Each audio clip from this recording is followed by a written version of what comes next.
My name is William Carter. I'm 68 years old. Most people who saw me believed I was an ordinary retired man. I drove a 12-year-old pickup truck. I wore simple sweaters. I still mowed my own lawn every Saturday morning. To the neighbors, I was just another grandfather enjoying retirement. That's exactly how I wanted it.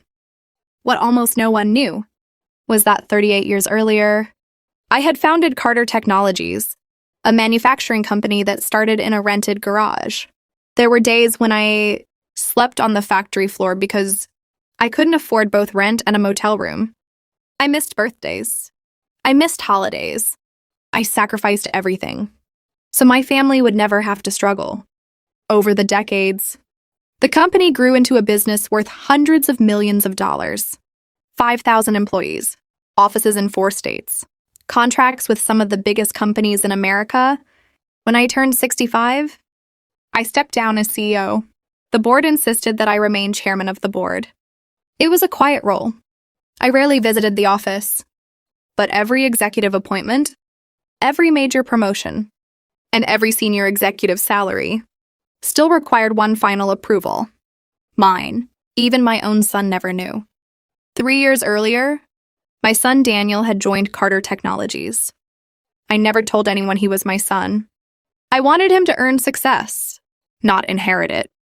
He believed the company had hired him because of his talent. And to be fair, he worked hard. He earned promotions. His salary doubled, then tripled. Each promotion crossed my desk. Each paycheck was approved by my signature. But Daniel never noticed the name at the bottom of those documents. He had never imagined that his quiet, retired father still had the final say. One Friday evening, everything changed. That night, our family gathered for dinner, and before dessert was served, my own son looked across the table and called me worthless. Dinner had started peacefully. My wife, Margaret, had spent the entire afternoon cooking Daniel's favorite meal: roast chicken, mashed potatoes, fresh bread. For a few minutes, it almost felt like the old days. Then Daniel placed his phone on the table. He smiled proudly. "I've got another promotion." Everyone clapped. Margaret hugged him. "That's wonderful, sweetheart." Daniel leaned back in his chair. "My salary is almost $300,000 a year now." My daughter Emily smiled. "You've worked hard." Daniel nodded confidently. "I did." Then he looked at me. "You know, I finally understand why successful people succeed." I raised an eyebrow. "Oh?" "They don't waste their lives." The table grew quiet. He continued. "They don't retire early. They don't sit around doing nothing. They stay useful." His eyes locked onto mine. "Unlike some people." Margaret shifted uncomfortably. "Daniel..." But he wasn't finished. "You spent your whole life working. And now, what exactly do you contribute?" I calmly placed my fork down. "I've contributed enough." He laughed. "No, you just think you have. The truth is, Mom has carried this family since you retired." His words stung. Not because they were true, but because he believed them. Emily spoke softly. "Daniel, that's enough." He ignored her. He pointed toward me. "I don't want to end up like him. A man nobody needs anymore." Then he looked directly into my eyes. "You've become worthless." Silence. Even the clock on the wall seemed louder. Margaret whispered, "Please stop." I slowly stood up. I wasn't angry. I wasn't shouting. I simply looked at my son. When you measure a person's value only by what you can see, you often miss what matters most. He rolled his eyes. "There you go again. Another lecture." I picked up my coat. "I hope one day you understand." Daniel shrugged. "I already do." I quietly walked out the front door. Behind me, I heard him laugh. "He'll get over it." The next morning, I drove my old pickup truck to Carter Technologies. The security guard smiled. "Good morning, Mr. Chairman." "Good morning, Tom." Inside the executive conference room, the quarterly board meeting was about to begin. The CEO stood as I entered. "So glad you're here, Mr. Carter." Board members shook my hand. Financial reports were placed in front of me. One folder immediately caught my attention. Executive promotion approval. At the top, one name, Daniel Carter. He had been recommended for vice president. The promotion included a massive raise, company stock, a luxury company vehicle, and leadership over hundreds of employees. The CEO smiled.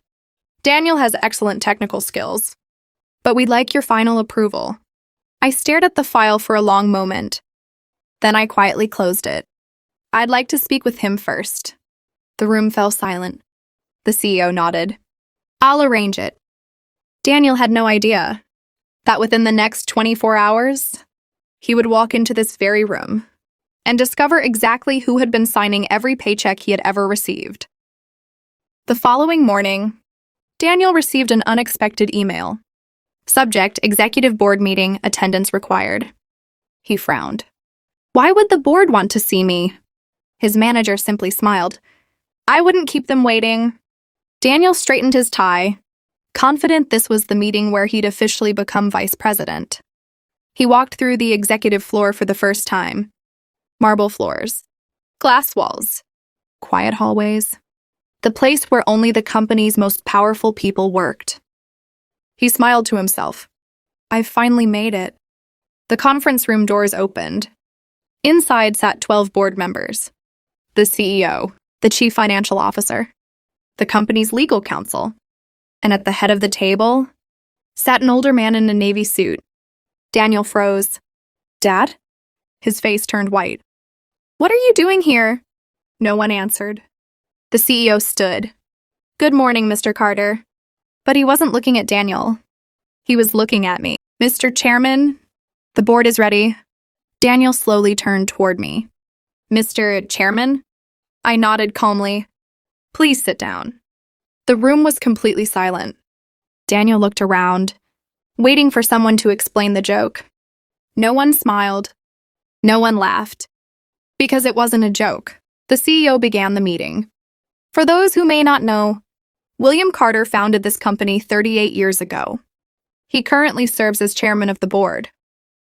Every executive appointment, every major promotion, and every executive salary requires his final approval. Daniel looked like he couldn't breathe. His eyes moved from one executive to another. Finally, they stopped on me.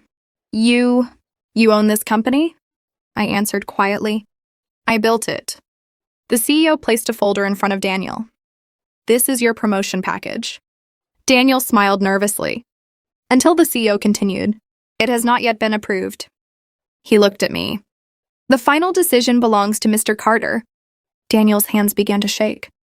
The same father he had called worthless less than 24 hours earlier was the only person who could approve the biggest opportunity of his life. I opened the folder slowly. Every executive watched. I read every page carefully. Daniel whispered. Dad, I raised one hand. Please, not now. I closed the folder. Then I looked directly at every board member. Technical ability is important, but leadership is built on character. A person who cannot respect people will never truly lead them. The room remained silent. Every word landed heavily. I continued. Yesterday, my son publicly humiliated someone he believed had no value. He judged a man's worth only by what he could see. I looked at Daniel. If he can treat his own father that way, how will he treat employees who report to him? Daniel lowered his head. For the first time in his career, he had no confidence left, only regret. I picked up my pen. Every eye followed it. Would I sign the promotion? Or would I refuse? I slowly placed the pen back on the table. The promotion will be postponed. Daniel closed his eyes. And for 90 days. Several board members looked surprised. I continued. During those 90 days, Daniel will complete leadership training. He will mentor junior employees. He will work directly with factory staff. And he will learn one lesson. Respect is earned by giving it first. I slid the folder back to the CEO. When he proves he deserves this position, I'll gladly sign it. Daniel looked at me with tears in his eyes. Not because he had lost the promotion, but because he had finally understood the greatest mistake he had ever made. Daniel sat motionless. The boardroom that had once felt like the place where his dreams would come true now felt heavier than he had ever imagined. He looked at me. "Dad, I'm sorry." His voice cracked. "I thought success made me better than everyone else. I forgot who taught me how to work in the first place." I remained silent. Some lessons need silence more than words. Over the next 90 days, Daniel's title stayed exactly the same. No promotion, no company car, no executive office. Instead, he spent every Monday working in the factory. He ate lunch with the technicians.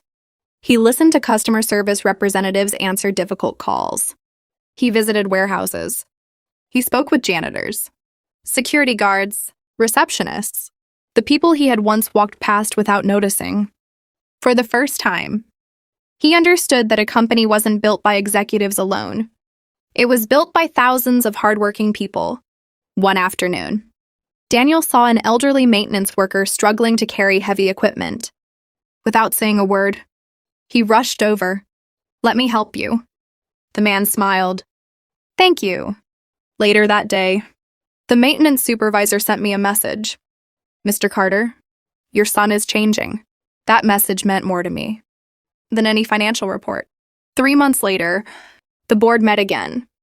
The CEO smiled. "We've received outstanding reports. Employees respect Daniel. They say he listens. They say he treats everyone equally. He even turned down special privileges because he wanted to earn them." I looked around the room. Every board member nodded. I opened the promotion folder once again. This time, I didn't hesitate. I picked up my pen and signed my name. The room erupted in applause. The CEO smiled. "Congratulations, Vice President Carter." Daniel stood. But instead of celebrating, he walked straight toward me. In front of the entire board, he hugged me. "I'm sorry for calling you worthless. The truth is, I never understood your worth." I placed my hand on his shoulder. "The greatest success you'll ever achieve isn't a title. It's becoming the kind of person others can trust." That evening, our family gathered for dinner once again. This time, there were no arguments. No pride, no disrespect. Daniel stood before everyone. "I owe all of you an apology, but especially Dad. I spent years believing money created value. I was wrong. Character creates value, and Dad has been teaching that lesson his entire life." Margaret wiped away tears. Emily smiled proudly. For the first time in years, our family felt whole again. Months later, Daniel visited my office. He noticed the framed photograph of our very first workshop. A tiny garage, old machines. "Why didn't you ever tell me you owned the company?" I smiled. "Because I wanted you to earn your success. If I had handed it to you, you would never have appreciated it." He nodded. "I understand now." As I looked out the office window, watching hundreds of employees arrive for work, I realized something. The greatest legacy isn't a company. It isn't money. It isn't power. It's raising someone who learns to choose humility over pride, respect over ego, and gratitude over entitlement. Because titles can be given, money can be earned, but character must be built.